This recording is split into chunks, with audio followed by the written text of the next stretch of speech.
But you can pull this off, right? Hey, you talking to the doctor. I need a doctor. Well,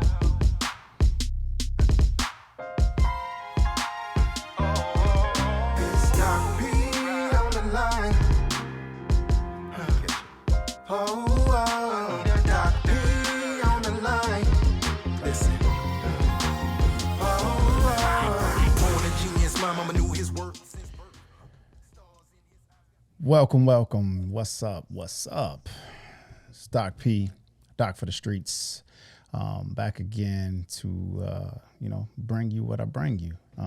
Today we're gonna get into it like we get into it, and talk about not only different topics in health, but talk about life, relationships, how to get rich. Talk about a lot of different things. The premise of Doc for the Streetz overall is to eradicate healthcare disparities through education. Through that, I'm going to bring on not only doctors, even though today's guest is a doctor, but I'm also going to bring on patients. I'm going to bring on athletes. I'm going to bring on any and everybody just to talk about healthcare and different health topics so that, one, you can arm yourself and understand things better, because disparities happen through ignorance, and they're perpetuated when people just don't have access. But when you know, you can attain. So my goal is to eradicate healthcare disparities through education, and do that in a very fun and educational way. And just not talking over your head, just being able to relate to folks. So, it's like we having conversations, and you see real people talking about real things. Without further ado, my guest for the day is someone very, very close and near and dear to me. This is my brother. This is my best friend in the whole wide world. He is a cardiothoracic anesthesiologist, but I'm gonna let him tell you who he is, and we're gonna get into some real, nuts and bolts of not only anesthesia but of life, man, because we do a lot of things together that transcend medicine and trying to change this world. So, without further ado, Dr. Maxime Madhere, what's going on, bro? What up? What's going on, good, man? man? You looking saucy. You looking Nino Brownish, bro. Hey, man, I try to stay on the theme, though, man. I was listening to your intro, man, on a real Chicago show with it. That's all good. Hey, man. Hey, we Real are Chicago who we flavor. are. Hey, look, me and this dude, man, we met. Man, it's a long time ago, bro. This is that's 1998, man. We aging ourselves, but we look good though. But man, we was arguing about New York Knicks versus Chicago Bulls, and man, Chicago versus New York. That was how we first really kicked it off, man. Xavier University of Louisiana, just two young brothers trying to get ourselves acclimated to college and trying to figure out life, man. Man, tell me how you, man, just on reflection, bro. Like, what do you think, man? Now that we here and we done made it and we trying to do these things, man. What's your thoughts? So much more work to get it, to get to the masses. There's so much more work to be done for our youth. There's so much more work to be done to change our communities. And, we can't stop. We got to be able to keep the torch blazing and, pass it on to the next generation. We gonna get into all our Martin Luther King in a minute, man. But let's get into what the people want to talk to. So want to know about. We want to talk about just healthcare and education, man. So let's talk about anesthesia, man. Why is anesthesia so important, bro? Anesthesia itself is very important. It's a thing where we provide anxiolysis, where, we keep patients comfortable before the procedure. Then we actually provide medication through an IV anesthetic, or what we call inhalational anesthetics, to keep them asleep while the surgeon is operating. We provide narcotics to make sure they're pain free. We also provide local anesthetics to try to minimize narcotic usage so they can get out of the hospital quicker. And then, we take care of them in the post-operative period where, they can recover safely. So let's and then break it we down. This like the let's break it yeah, down, man, because people have so many apprehensions about like general anesthesia. When I go have surgery, and I got to go under anesthesia, like one, how do I get to sleep, and two, how do you wake me up? Like what is exactly happening when someone under is just dead to the world, bro? Let's break it down for the people and tell them how it go.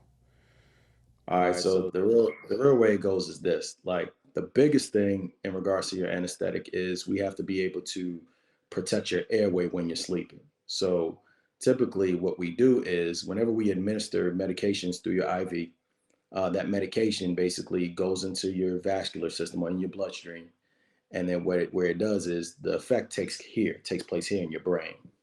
And it works on certain receptors called GABA receptors, most of the medications that we give, and that basically puts your brain in a dreamlike state.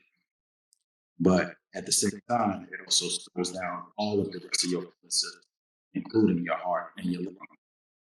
So that's why it's important for sleeping.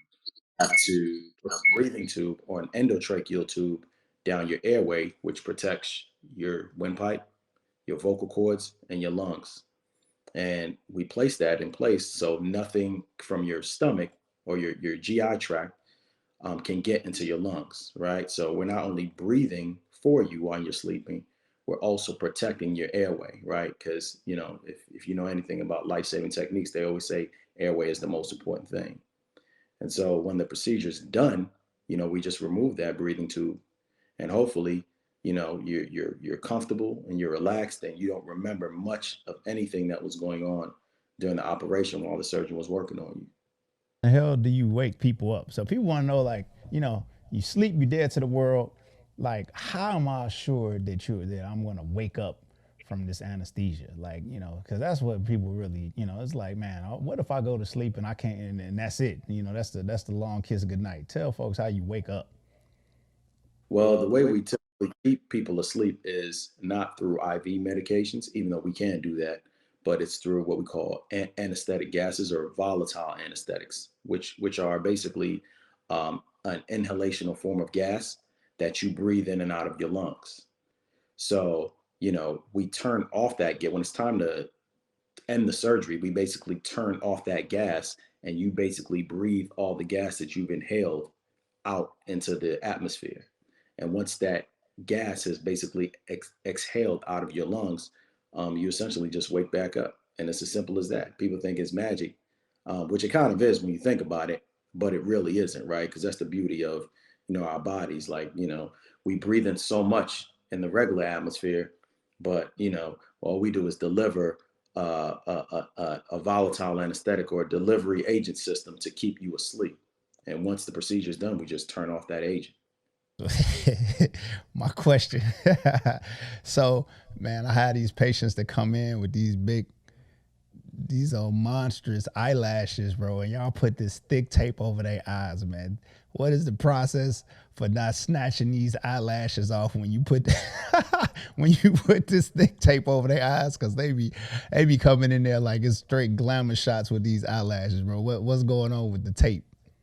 Yeah, well, I wish that we could take credit for that, but a lot of that is whoever's putting them eyelashes in. They doing a heck of a job nowadays. I don't know if they putting super glue or gorilla glue or whatever they putting on these, these patients' eyelashes, but a lot of the time the adhesive tape we use isn't stronger than whatever's bonding to the patient's, native eyelashes. So I won't even take credit for that. Man, in Gorilla Glue Girl down there with y'all, man, what's going on? I wish you, but I think they put gorilla in some of these eyelashes too. Because I sometimes they pull the tape off, and I'm trying to figure out how the heck did the eyelash stay in place. Hey, man, like for real, like my biggest thing that I fight every day, man, is like when I'm doing obstetrics is like the fear of epidurals, bro. Like I literally am in the room talking to these patients, and just letting them know that like if you are on your first baby and you are being induced for labor, right? The chances of you going from 0 to 100, meaning a closed cervix 1 centimeter and dilating and having this human being come out the size of a golf ball, is very, Oh, very rare. So it's like, I tell them like, if you give me 1,000 women on a first baby that start from a closed cervix, it may be one that has this Rambo mentality to get through it, but they come in gassed up, man, and they have like their aunties and mamas and grandmas tell them that they just, that I did it without an epidural. I'm without an epidural. You don't need an epidural. You could tough this out. And I sit there and watch these girls go through hell and back, for hours before they finally tap out and get. Can you please break down some of the myths about epidurals? Because the biggest thing, one, is going to cause you to have chronic back pain, and your back is going to just be dead forever. You're going to get paralyzed with these epidurals. Like, they're horrible. They're not, it's going to the baby, which is not true. But like, break down some of these myths about epidurals so people can have a better understanding about what is and what isn't, and what's not going to happen with epidurals. so first of all, the first thing is, when we place epidurals in obstetric patients, um, it's patient autonomy. People have the right to make their own decisions. When I would place epidurals, I always tell patients, "Hey, I'm not a salesman. I'm not here to convince you to get this at all. It's your body. Do what you want." But most of the time, they don't know what that smoke feels like Yeah. until it's there. I'll tell them, look, we're not giving out no medals for bravery or courage around here. You listen, you gonna take this monstrous pain, and you're not getting any medal. It's like you're gonna do it just cause. Yeah, and that's why I like telling them, man, we not in slavery anymore. This ain't the Civil War. Your ancestors took lashes, so you don't have to. Right, man, So and they will try to tough it out, man. It'd be like 3 hours of pure hell. Everybody in the room is just like uptight, and I'm just like, I'm not standing here. Like, y'all about to fight this out, because once I break your bag of water and it goes to hell around here, I'm out. Y'all can have it. Y'all can right, have it out. I mean, I'm gone. right. So that's the first thing. Always telling patients they have the right to choose. However, at a certain point, it does become too late. The epidural doesn't become effective if you make that decision. We can put it in, but it's like a threshold. Once you reach that threshold and you waited too late, there's no point. There's no point in placing it, right? So the epidural has a couple of benefits to it. Number one, it's outside of the fact that we are delivering a continuous infusion of local anesthetic, which basically means that we're bathing those nerve roots that provide sensation to the areas where a patient is actually having pain. The other benefit is that it's an excellent way to minimize blood loss if things get hectic. As we know, there are complications during surgery. The third benefit of it is that if the baby starts to have deceleration or they become unstable, it's a very easy way for us to convert to what we call a spinal anesthetic, or where we just basically give extra local anesthesia through the epidural catheter, where we don't have to place a breathing tube and even complicate potentially even more risk. So those are all things that basically, can potentially happen during the placement of an epidural. But you mentioned something else that's extremely important, and that is the complications, right? And medicine is just like anything else. Whenever there's a procedure being done, there's always risks, but it's become so safe now that the risk tremendously outweigh the benefits, right? So anytime a surgeon or anybody doing a procedure does a procedure on a patient, my biggest concern is always risk of infection. So what we try to do to minimize that is we wear sterile masks, we wear sterile hats, we wear sterile gloves, we put sterile gowns on, we prep your back with sterile soap. So the risk of you getting an infection in your back or in your spine, potentially getting, like an abscess or, meningitis, is highly unlikely. In regards to the concern of paralysis, which that still can happen, but it's so rare. It's less than 1 in 10,000 women that get permanent damage, and of course, that's highly dependent on the operator. And most people who place epidurals, they're so highly experienced that the odds of that happening is extremely rare. Of course, Have you seen it in your experience? Have you seen anybody have like, you know, permanent paralysis, not permanent, but paralysis from after an epidural in your experience through residency, through attending? Have you seen it at all? never, never, not once. And even most of the case reports where it was done, that they're very old, like they were even before I was even practicing. So something tells me, it depended on, the person delivering the epidural, and a lot of the things in anesthesia now are just old dogma, right? So they think there are things that are happened in the past, so we respect it, and as physicians, we respect the anatomy of every patient because medicine is not a cookbook, right? And patient anatomy is different. Some patients, they're very thin. Some patients, uh, their BMIs are, rather high. So um, the chances of having complications, especially complications where you get nerve damage from an epidural, it's so multifactorial. But again, I don't like to scare people because it's so rare, especially in the hands of the provider taking care of that patient. For me, it's like IUDs for me. Like it's like patients come in here and talk about this IUD didn't went in through somebody's uterus and my cousin had to have surgery and stuff. And I tell them all the time, it's like anybody could put these in. Like you could take a 5-minute course and put it in, but they never tell you who put it in. It's always the result of. So I'm like, I've placed over 1,000 of them. I understand anatomy. I've never put it through a uterus. I've never had any of these complications, but have I had to deal with it? Absolutely. It's just like, and they never talk about the user or the the person is like placing them.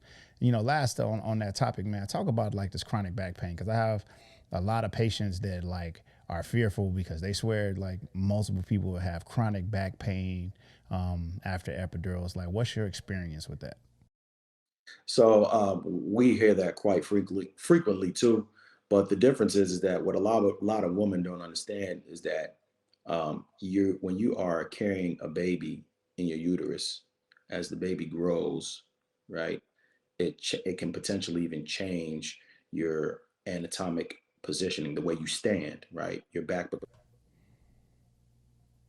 level of curvature, right? And you carry that weight essentially in in your low back and your hips, and you do that for a period of 40 plus weeks, right? And people don't imagine that. Like if you imagine, if I tell you, you're going to carry, 10 pounds, 10 plus pounds, around your weight, plus all your water weight, for a period of time, if your body isn't used to carrying that weight, that can lead to chronic low back pain. And when they do the studies, and when they went back and looked at the images, the MRI images for a lot of these patients, these are chronic changes that happen for anybody, right? It's just the same way when we get older, whether you're male or female, you start to have low back pain, right? So it's most of the time it's usually a weight bearing situation that's not related with the epidural, but related with the weight of carrying another human life form for that prolonged period of time. Now that we done got the medicine part out the way, man. That's the first and foremost, man. Let's talk about this whole, just what's going on in society, man. Let's talk about the transfer of power, the insurrection, about, just, how you feel, man. How you feel now that Biden's in office? How do you feel that, we have 4 years of just such demonstrous, activity, man? Like what's your thoughts? What's your feelings? Well, on one hand, I feel extremely relieved. The Trump presidency brought about a lot of the underbelly of American society that people have would have liked to forget about who this country is. America. Trump just let us know that America hasn't changed that much, and you can't really change. You can change a person's education, but you can't change their culture, right? So this country still has a lot of deep rooted vices and fears that are stoked among people of different culture. And we really don't understand each other in general, right? People truly don't understand the plight of what it is to be um, of African descent in this country, right? Because people don't live that experience. So what you have was Trump bringing that to the forefront. But if as much as I would like to be optimistic about Biden, because I know at least from one aspect we're going to get civility on our political fronts, right? So people are going to try to be more civil, and leadership is extremely important because to have a civil leader means that that leader is setting the tone. Trump, he was completely disinhibited in his manner and the way he went about things, and all he did was stoke divisions even further.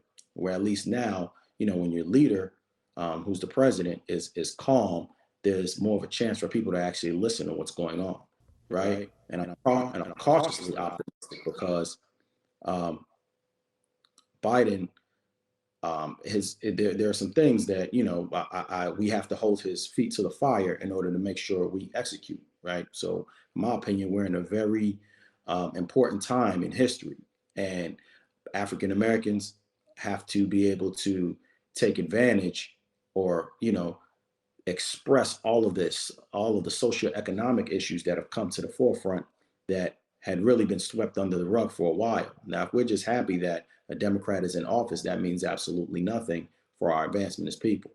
So I there think, are man, one thing I think that, and I keep saying this like over and over again, that I actually am happy about Trump and everything. It's like, man, he let people be who they really were, or who they really are, man. I like going through medical school, going through, all our plights to get to this point.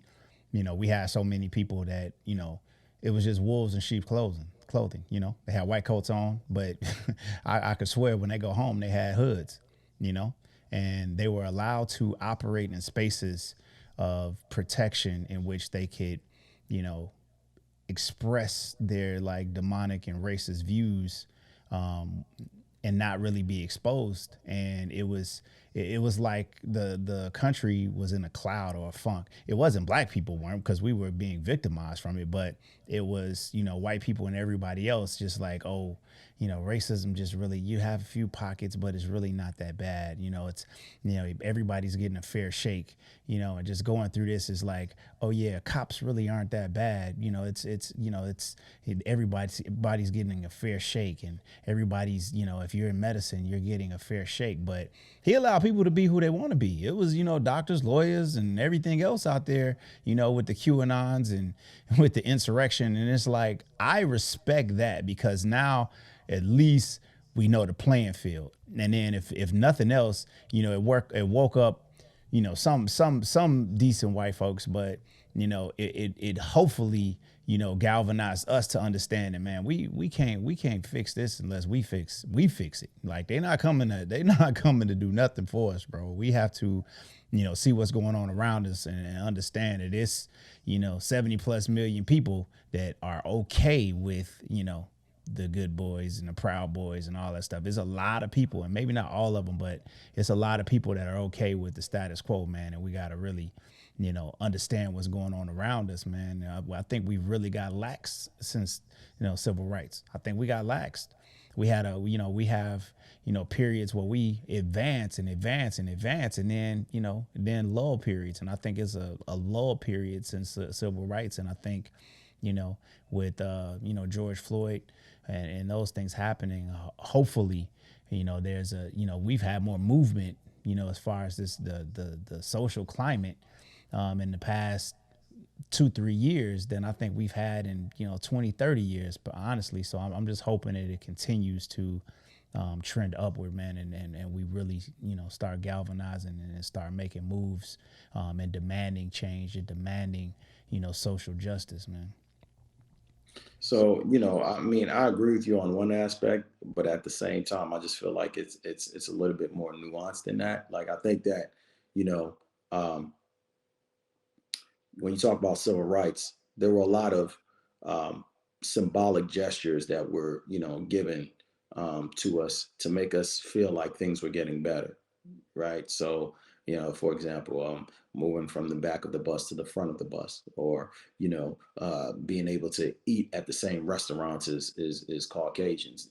Yeah, that's fine and dandy, but the real racism, what you see, and when we're products of coming through these structural issues that nobody really talks about. Real racism is when you got inequities in education, when you don't have access to jobs, when you have inequities in healthcare, when you got 30 young black boys standing outside on corners with no real hope for the future. They've been locked out of society, and they're basically, there are whole generations of families that are living, are surviving basically through the underground economy. They're not even included in the real economy, and this is a significant portion of our community. And the lie is that they'll say, well, hey, pull yourself by your own bootstraps.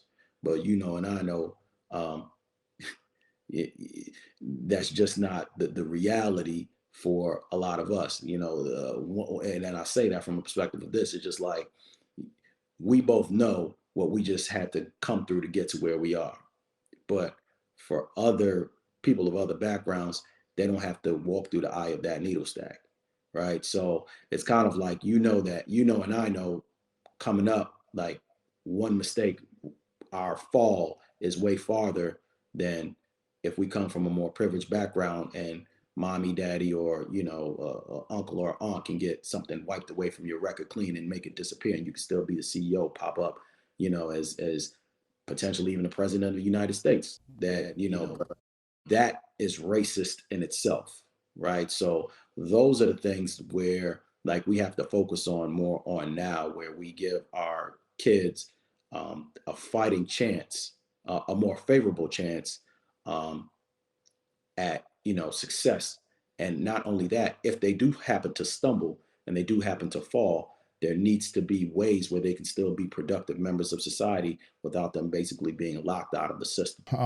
Max and myself, as well as our, our third closest friend, Dr. Joseph Simeon, we wrote a book called Pulse of Perseverance, and it just it documented our journey, not only as kids, growing up through Chicago, New Orleans, and DC, but it also talked about the plight of what we had to go through to get to these higher levels of success, and talking about why the disparity in the numbers of not only medicine, black men becoming doctors or black people becoming doctors, but also about, black people being successful in all, realms of life. So we wanted to highlight, the struggles that we had to endure through, through the book to get to these higher levels of success in medicine. But we want the world to understand that it's not just medicine. It transcends to law. It transcends to engineering. It transcends to everything. Where we're 13% of the country, but in all of these spaces of excellence, we're 4, 5, 6% in that population. So our aim and our movement is to change those numbers, and to make it, not only make it so that people understand the difficulties, but more importantly, how we need to impact and change to give kids the opportunities to actually get in these spaces. Like, we talk about all the time, like, when I first went to undergrad, like, I didn't know what a periodic table was, and trying to bet that kid is going to become a doctor at the end of the day, like, hell, like, even now I bet against that kid, so that's just, just when you look at the sheer numbers and trying to understand why there are more black men in medicine in 1970 than it is in 2021. It's deplorable, but there are solutions to it. And, we're trying to get to those solutions, but the world has to wake up and understand what it really is, man. So, talk about, like, Pulse and what we're doing from that perspective, and how you see us changing, the plight of black men. I think you gave a good introduction to it. And, Pulse We're basically a nonprofit organization, and that organization is dedicated to not only empowering but in inspiring, um, and also giving resources to young Black youth by giving them, not only a blueprint, which was basically our book in terms of, how we did it, because that's always the question that I know I commonly get asked when older Black people, or I have Black patients that see me and they don't necessarily expect their doctor to look like somebody like me. They always ask, well, how's it done? So the book basically gave the blueprint on how basically three young Black boys navigated our path to get to where we are. But also, the second part of the nonprofit is that we give the resources.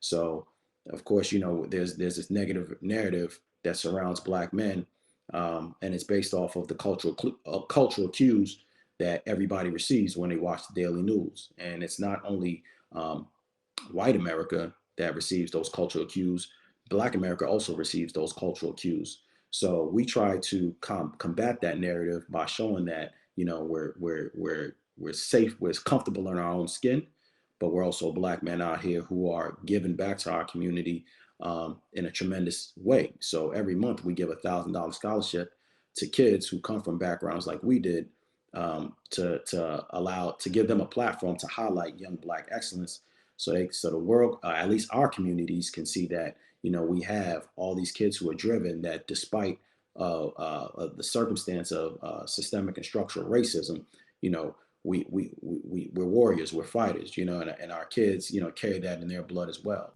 That's just one resource, and then so that resource of financial empowerment is important, because it also motivates the kids to like keep going, like they know that it's not just the mythical organizations that are supporting them. It's actually organizations that look just like them that support them. And that's very empowering in itself, right? So that's just the financial aspect.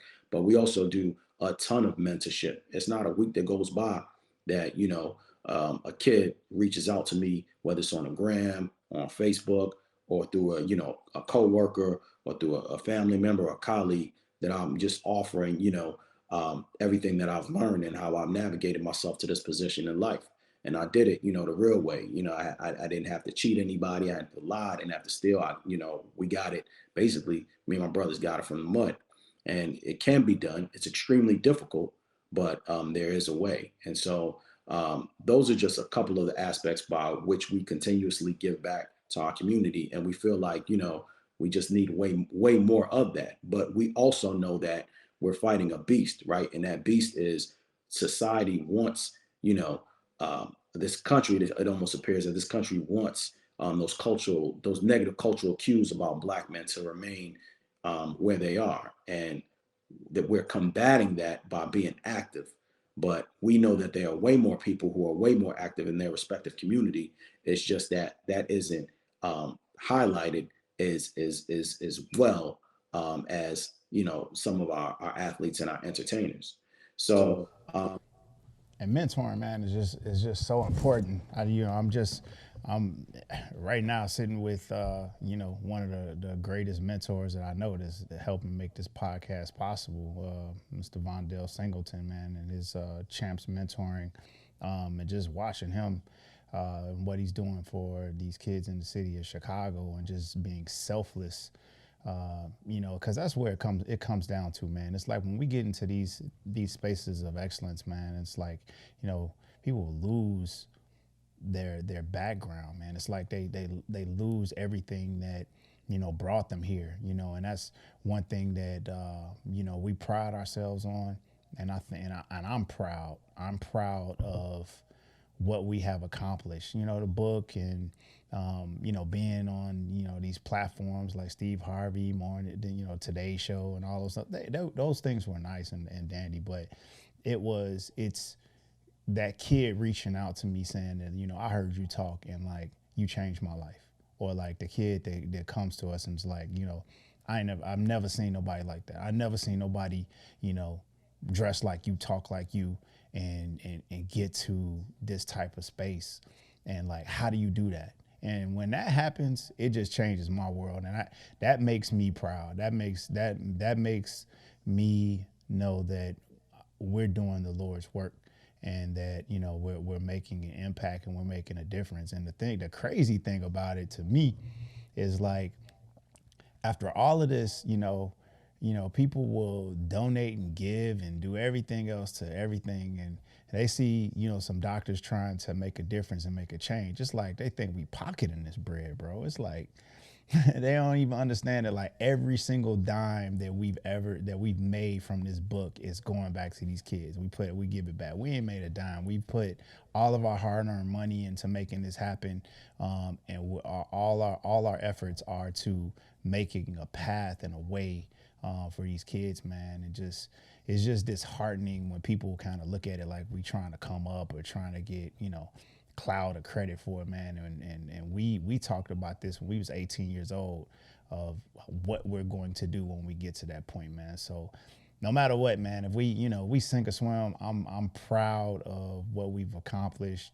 And I am, will ride this till the wheels fall off, man, and know that we're doing God's work, man. And we're doing it for, whether it's 100 kids or 200 kids or however many kids. We have aspirations of having, kids in every major metropolitan city looking at us as inspiration and trying to provide them with resources. But if we never get there, man, I think that, man, I can really step back and just say we did the right thing, man. And I'm very proud of what we've accomplished this far. And hopefully we, reach new plateaus, man.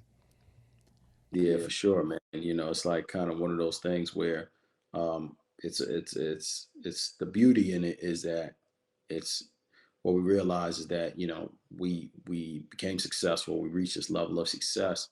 But like you said, there's no better feeling than having people reach out or reach back saying how much you've impacted their life and we've changed their life, and they read our story and they gave them the extra push to just, keep going.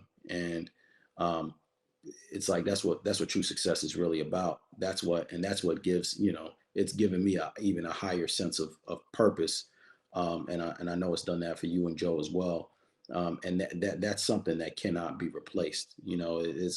There's millions of people out here in this world just trying to figure out what their purpose is. And through our journey, our life journey, and our profession, and what we've been able to create together as brothers, in which the fashion in which we did it, it's authentic, and people respond to that and they relate to that. And we're spawning a completely new generation of kids who are comfortable in their cultural identity, who basically look at us as almost like role models, which is crazy to me, right? Because people, they say people are born leaders, or I'm not somebody who looks at myself and says, hey, I'm a leader, come follow me. But it's through our actions in which we basically set a tone. And that tone is actively being followed. So we're consistently making history, and I'm more proud of that than anything. So salute. Man, you know what kills me more than anything? Like, man, when I try to tell people, and I try to describe like what it's like being a black man in medicine and how crazy it is, and really explaining that to people that don't look like me. It's like whatever, they'll have whatever biases or what have you. The thing that bothers me the most, man, is when we try to educate our people and we get called coons, or like studying a white man's medicine and all that stuff like that. That burns me more than anything. When just looking at this whole COVID process, and like we've taken our time, we've taken hours and hours and hours out of our time trying to really reach back and educate our people. Hell, just even right now, the point of this podcast is really just to educate and to enlighten people, and like it for other folks to really not appreciate it.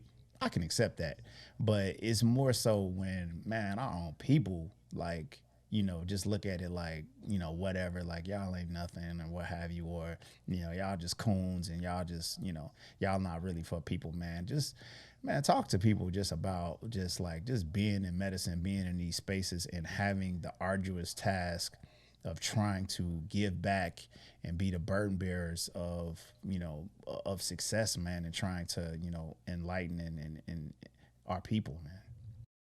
So, first of all, I would just like to say that number one, I definitely understand um, where a lot of our people's mistrust for the healthcare system comes from, right? And we can say that as Black physicians, we see it every day. You're an OBGYN. You consistently fight for your patients, and you understand the difference in the level of your care that you give to them as opposed to, when they go to, physicians.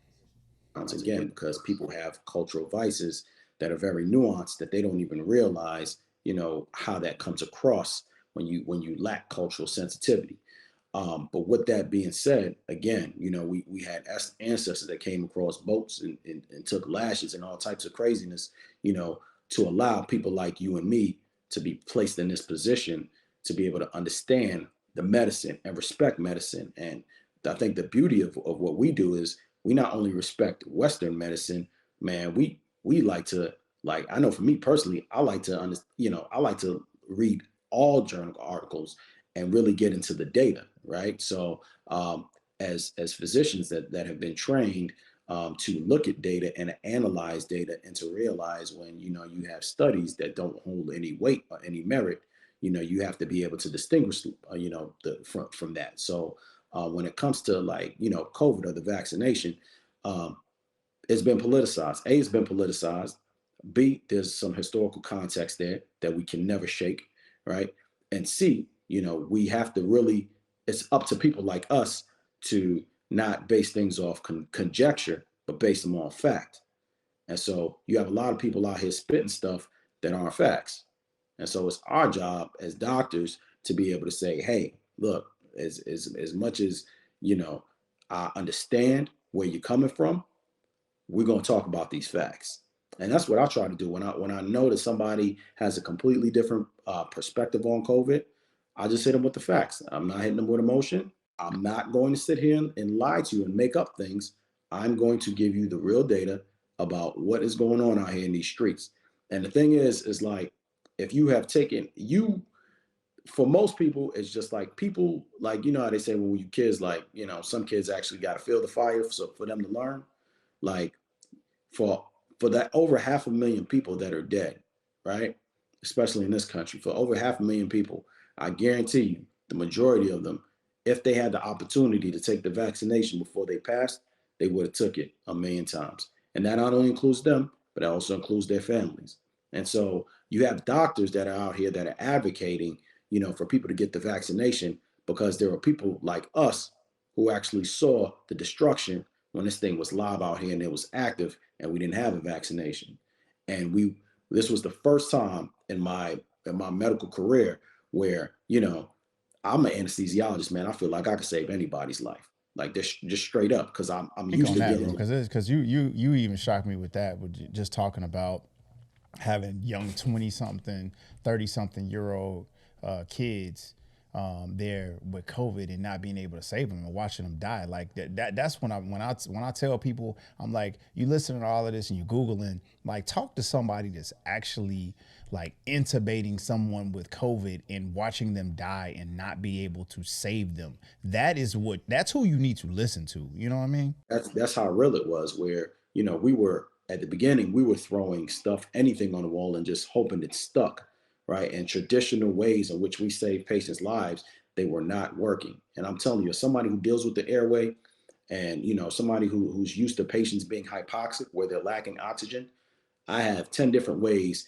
in order to try to keep that patient alive. When I'm trying everything, every bag in the book, every, if you play basketball or football, or basketball, every crossover, every trick, every pump fake, and nothing is working, that's a very bad feeling, right? That's an extremely bad feeling. And the worst part is a lot of these patients, they died alone.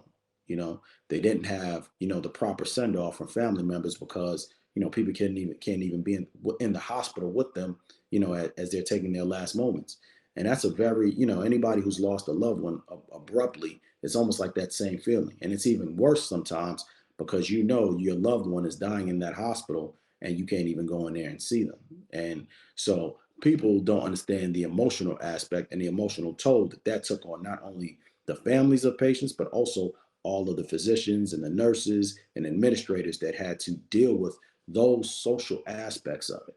So, there are physicians out there, and there are nurse practitioners and nurses and multiple healthcare providers who, when the vaccine came about, they were the first people in line. And that's another thing that separates this vaccination from every other previous vaccination, right?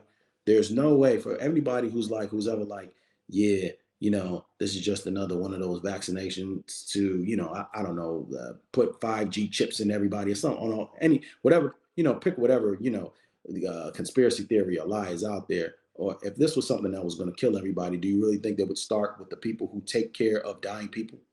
Exactly, bro. It's like, why? Yeah, why you gonna put all the brain surgeons in the world, right? Yeah, like let them take the vaccine and die. Like it's just crazy, And the thing that aggravates me and pisses me off more than anything, it's like, yo, we're black people too.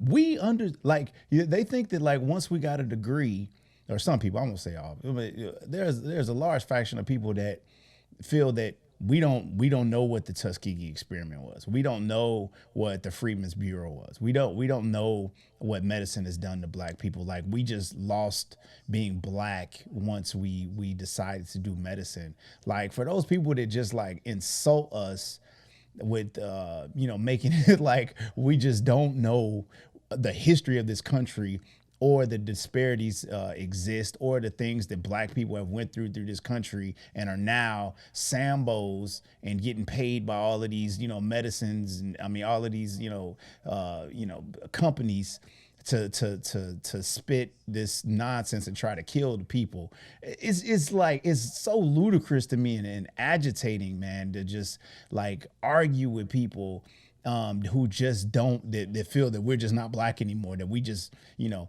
don't have black parents and black moms and sisters and cousins. Like, yo, we're taking the vaccine. My mama, who was very skeptical, has taken the vaccine. Everybody in my life that's around me is going to take it because they trust and believe me. Right. And it's like, it seems like, in civil rights, when we had more of a sense of a community, it was like our doctors, our lawyers, like those were the pillars of our community. That's who we listened to. That's who, we got our strength from. And like, fast forward now, it's like, we're so divided, man. It's like, you got black doctors out here trying to, preach and help folks and trying to tell us like, look, this ain't that, this is what it is, this is, breaking it down to people. And it's like, no, there's no trust of black successful people to really look out for us as a people, man. It's sad. And I agree with you from that perspective. But at the same time, some of us who have, become in these highly advanced positions, you know, they have forgot where they come from, Oh, I Uh, get it. so I respect the some of the myths that are out there because it's true, because I've seen it. So, but at the same time, again, most of us who are in these spaces, we definitely have not forgotten who we are and what we represent. And so when we advocate, again, we're advocating with the knowledge and the history of this country, how they've treated our people. So we keep that in perspective, but at the same time, we look at the data and we look at the facts and we make decisions. It's just like everything else in medicine. There's always risk versus benefits.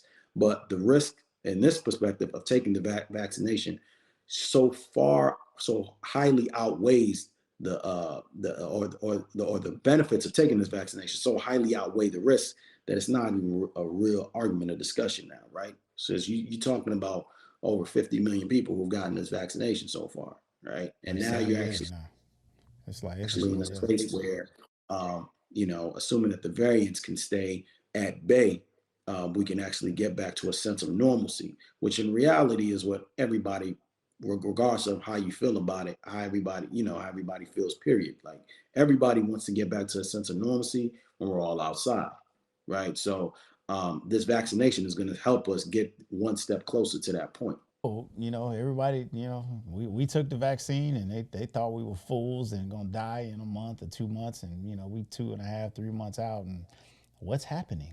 The numbers are actually starting to go down. Whoa, newsflash, it's just at a certain point they'll listen to us, man. But now transitioning, so you are the godfather to my son, and you know, raising black boys in this society, man, is something that is near and dear to both of us. And I'm the godfather of your son as well. So it's like, man, it's just scary, raising these young men up, man, and to be men and worrying about them in this climate, man, where somebody can look at them a particular type of way and violate them just because of biases, man. To talk about like, well, your fear for your son, your fear for your godson, man, like just and how you deal with that on a day-to-day basis. I'll tell you straight up. First of all, before I mean, I fear for them, but shoot, I also fear for myself. I also fear for us. Um, we both had to talk from our loved ones, and unfortunately, we have to have the talk with our boys too. And it's sad that you have to do that, but again, because of the perspective and the cultural cues that have been given out there for how society views black men, it's extremely unfortunate. I mean, as much as we've accomplished in life, we know that when we step out of these white coats and on that street, we're no different from anybody else. And so it's humbling, and it keeps everything in perspective for us.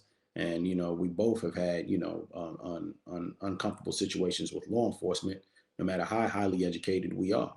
Is because the world views us in a way that they automatically assume that we're violent or hyper vigilant. So um,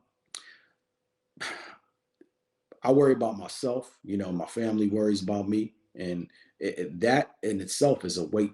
That again, you fulfill that Obama standard, and sometimes it can be tough because we're human too. We make mistakes just like everybody else, but we know with the positions that we attain, when we make the mistake, the fall is just that much harder.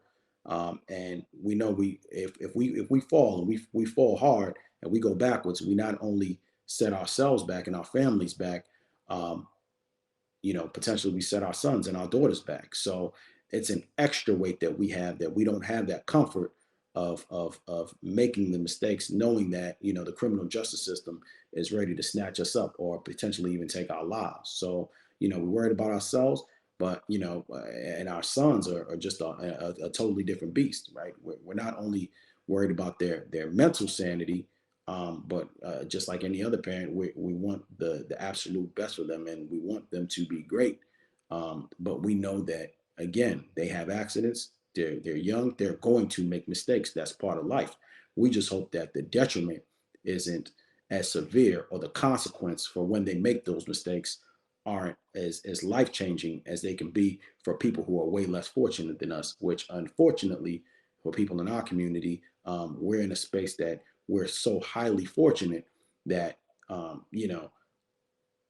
our kids, most of our kids, just don't have that luxury. So we're in a special place, but we know that there's so much more, so much farther that we have to go as a community. So all of our boys have the same privileges, and are privy to the same access that some of these other cultures have. And it's like it's for people that don't understand, for non-black folks that don't understand what it's like to have the conversation with your son of how he needs to be subservient when a police officer or anybody of authority pulls him over and can't even ask questions or speak his mind respectfully. Like, if you've never had that conversation with your child, you can't really tell me anything about what's going on in this country or how I should feel.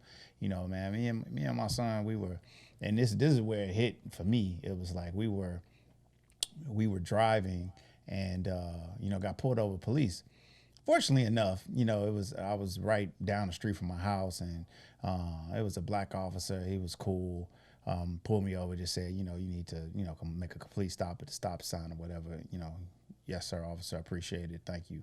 No, and my son, it says like, man, I had to tell him about something. I had to, let him know, like, he shouldn't have did that, and just kind of talking tough and swelling up. I'm just like, dude, like, I had to give him a lesson of life about, you know, how you can, what you can say and what you cannot say, and how you have to act is yes sir, no sir, not being, don't do any, no sudden movements, don't say nothing smart, don't do anything or whatever. Your job is to get home to me and let me deal with it, right? Don't say anything smart, don't look smart, don't put your hands in your pockets, like keep your hands out so you can see. Like, we give a whole laundry list of things that we have to give our kids of how, we have to respond to law enforcement and the people. And it transcends over to even in medicine, it's like, or in medical school and residency, it's like,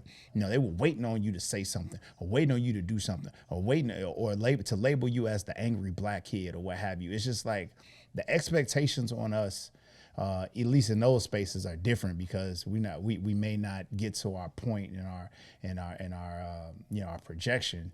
Things can hinder us at that point. But when you talk about law enforcement, you're talking about your life. And it's like having these conversations with our kids, man, it's so disheartening. Man, it just burns my soul, man. And I hope before we leave this earth, man, we get to a point where, man, we can at least, survive without having to worry about just people just doing us wrong just because they don't like the color of our skin. Yeah, facts, man, facts. It's just like, but again, the ultimate consequence, of course, is death in those situations. But again, because of structural racism, what the biggest thing, and I think that I learned pretty early, and it was stuck in my mind, and I'm so glad that I had mentors and people around me who let me know the importance of that stuff really early, because the biggest thing is getting caught within the traps of the criminal justice system. And because of the historical laws that are set up, again, you realize that regardless of, you can have an interaction with the officer, and, you think you could be respectful, but based off that particular day, if they think you're being disrespectful in any form, way, shape, or form, then you're getting arrested. Now that's on your record. Like, and so when something like that is on your record, what people don't realize, there's no support system to expunge that from your record. Now all of a sudden you cast out of certain potential careers in society, because of those culture cues on how they perceive black people, or particularly black men. So those are the things that other cultures don't necessarily have to deal with. It's just like our falls and are just that much farther, and it's way more tragic because they play a role in our community and in the trajectory of the lives of our young people. And so that is what we are fighting against now, what we're trying to combat, and what we hope, like you said, will change within our lifetime. But there's so much work to be done, right? Because it's not just about finding or avoiding the criminal justice system. It's, if you get caught up in the criminal justice system, what kind of livelihood do you have? Are you going to be forever stuck, within the underground economy for the rest of your life, to where now all of a sudden you either, doing something illegal, or you trying to, do like rap, or do something where it's not necessarily given, or where you can provide for a means for yourself or even your family. So these are the things that, there have to be proper re-entry programs for those of us who do fall or who make mistakes. Because again, we're human. And I'm tired of, getting to the point where our kids, as much as we've made it, it's frustrating to know that everybody has to basically be like you and me in order to potentially, get to the point to where we are. Because we know, like, I literally, work with people who've made some like serious mistakes when they were young, but they were able to bounce back and have productive lives and productive careers. We just don't have that luxury in order to do that. So until we make and when we talk about racism, until we make those systems fair and those systems more equitable and give people from our community a fighting chance in order to lead, healthy, productive lives where they're active contributors to society, then we'll see some of the same things happen over and over again. Talk about let's get into sports, man. Like, what did you think about the the New Jersey deal? I would love to hear your perspective about what Jersey has put together and who you think are going to be the NBA champions of the world this year, sir. How did it become? How did it become what it became? I would love to hear your perspective, my friend. Hey man, these stars, they've been playing together since AAU. They No, talk, they're no, friends. no, no. Who? How did that kick off, my friend? What? It's the kicked off in the '80s with the Lakers. You had Magic and Kareem, and No, no, no. Little, James Worthy, and no, no. it Let, started let's way get back let's then. get it current. Then you had super teams formed in the Who? '90s. Who? The Bulls were a super team. I'm You had sorry. The Jordan. Bulls were a super team. Oh, okay. Oh, absolutely. Who was a super? How was that? With players that they drafted? You had Jordan. Okay. You had Pippen. You had Rodman. You had Okay. Tony. Free agent. Okay. So I'm trying to get your point. So drafted, free agent. So then that went to the 2000s where Mhm. the Lakers had Kobe and Shaq. And then, one year they had Kobe, Malone, and Gary Payton on the same And team. that was trash. They was on the end of their career. Shaq got traded for. Kobe was drafted. I'm Okay. waiting. You know what I'm waiting on. Come on. And then that went to Boston where they had KG, Ray Allen, Paul Pierce, on the same team. I'll give it. I'll give it. That was a cheese. That was the beginning of the cheese. Yeah. All right. And then LeBron with his team in Cleveland didn't have a way to beat that team. So he went to a team that already had another superstar. He did And what else? Dwayne What Wade. did he do? What else? And they added Chris Bosh, which I told you. Chris Bosh, I don't put him on that level. Come on, man. Come on, man. I just Yeah, don't. dog. Whatever. Don't put Chris Bosh on a Bosh, he level of 2010, bro. He 2010. Dog, he stretches the floor. He was perfect for that team. Chris He's an Bosh all-star. He's a perennial He's not a Hall of all-star. Famer. He's not a Hall of Famer. All-star. Chris Bosh is not a Hall of Famer, bro. He's a perennial all-star, bro. Man, whatever you want to say. So I will say are you Ron- mad at Ron- Jersey? Are you mad at Jersey right now? No, I'm not mad at Jersey. I'm surprised at how they pulled it off though. Like I was mad when Golden State did it. I was actually mad, and the reason why I was mad was because Mad at Golden that State. team- You mad at Golden State because of what? Because that was a they won up your championship boy. team. They won up your That boy. was a championship team, and then Kevin Durant, who was already on a good team, left his good team. He was within one game of going to the NBA Finals. He left that team to go join the championship team. So he knew at that point he was buying championships, and so I didn't respect Him for you're so- mad you're mad at him for one upping LeBron James every time because he just did it again. Just now he's like, oh, okay, you gonna go get AD? You gonna go get AD? Okay, I'm going to go and I'm going to assemble me a squad and we're going to beat you. So the 2021 NBA champions are going to be who? Exactly. What's your prediction? But again, I think it's going to be the New Jersey Nets. I think it would have been a hell of a series if they just had the Nets versus the Lakers with KD. But when they added Harden, I still don't know how they were able to get that trade off, but they got Harden. So now you got Harden now, and now you're going to have a re-energized Blake Griffin. I just don't see anybody beating that team.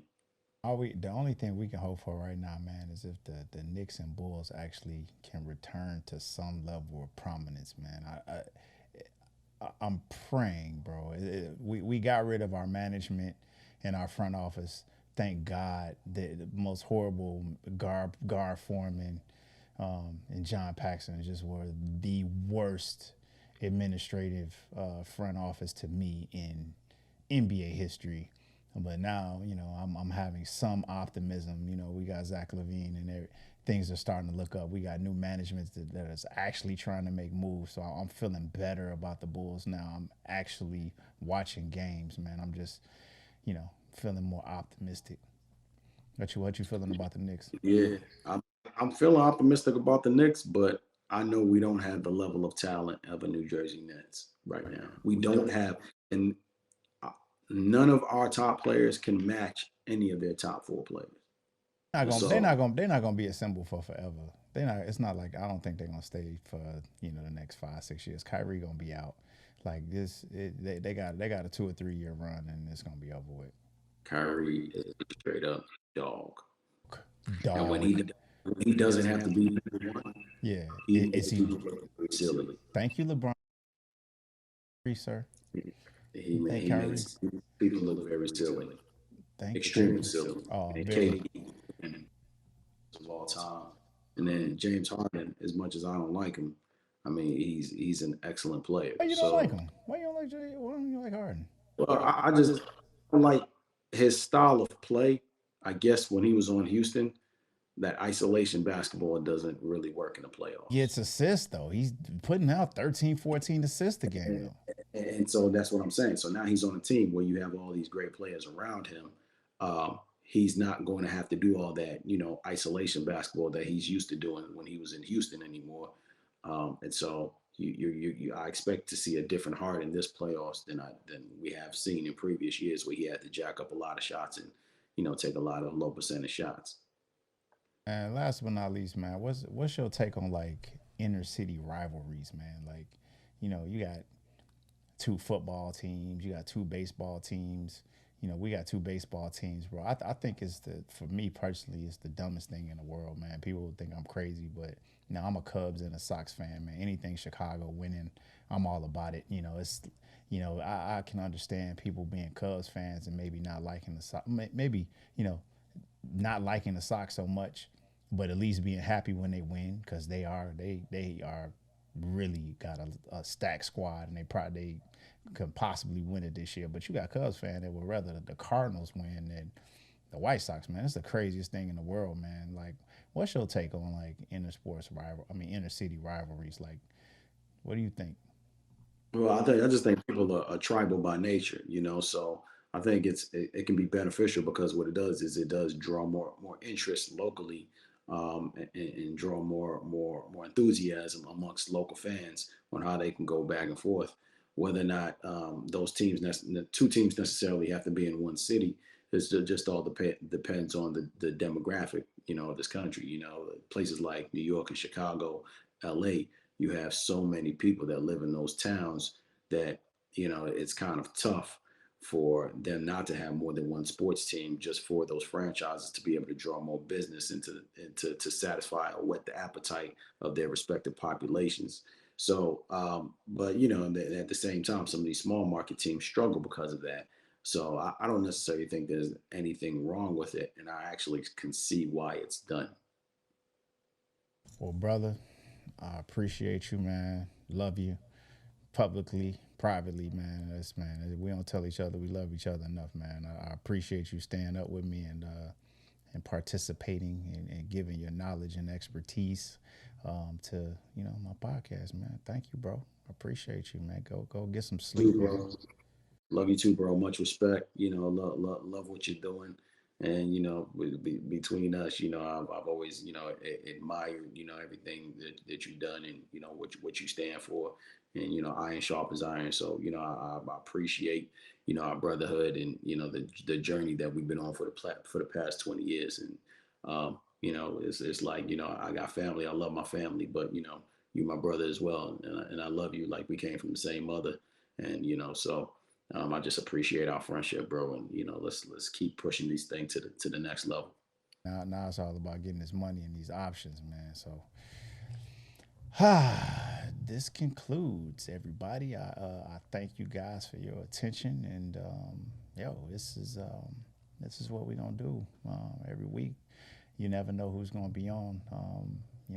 Whether it be a patient next, or an athlete, or an entertainer, or you know I'm just gonna keep it innovative, man, and just stick to the script and talk about, not only what's going on in our society, but teach everybody about, serious healthcare topics and in an effort to eradicate healthcare disparities. So, thanks for tuning in. Most importantly, please go to the YouTube page and subscribe. Don't just like it. Subscribe to the channel, and like it too, as well as, I'm going to continue to do, Doc for the Street stuff on all my social media platforms, Instagram, Facebook, may bring back the vagina monologues, keep talking about, things that interest folks, man. Health and wellness. It doesn't just, start with medicine. Like I tell folks, man, it's like you got to eat healthy. You got to diet. You got to exercise. Like, if you want longevity and you want to, look a certain way and feel a certain way and not have, diseases and things ravish, not only you and your family, but your family, keep everybody healthy. And that starts, in the kitchen and in the gym. So, as always, I encourage, healthy lifestyles, healthy living, man. And if you're not doing that, it's never too late.